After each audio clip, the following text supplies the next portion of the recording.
ఉగ్రవాదులు టార్గెట్ చేసి హిందువులను చంపారు. ఇది సత్యం అంతే.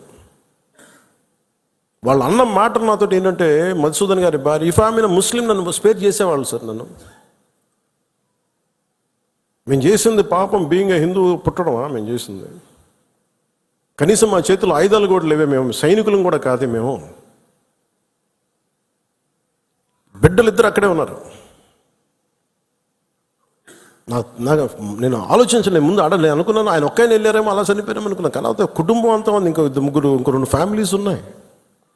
అందరి ముందు దారుణంగా చంపేస్తే, ఇంకా ఇది భారతదేశం కాబట్టి చాలా 7 దశాబ్దాల తర్వాత మాట్లాడుతున్నాం మనం. కశ్మీర్ని 3 సార్లు, మన పాకిస్తాన్ని 3 సార్లు ఓడించాం. సహనం ఎక్కువైపోయింది మన దేశానికి. ఎందుకంటే మనుషులే సహనం ఎక్కువ మనకి.